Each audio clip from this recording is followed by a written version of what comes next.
I have been getting targeted ads for this thing I'm about to show you for so long, and I bought it, and it just got here.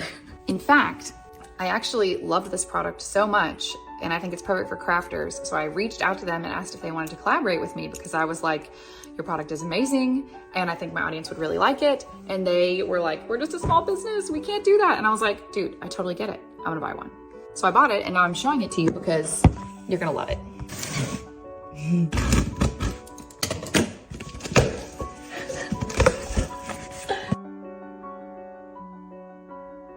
Explain to you what this is. This is a lamp for your crafting area that holds your phone so you can film shooting down and showing whatever you're doing.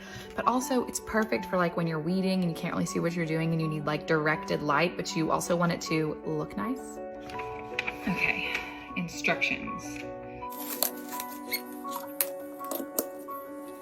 Well, that was easy. This rocks. So it's like a lamp, obviously, but I can move it any way I want. I can tilt it, I can even turn it for filming.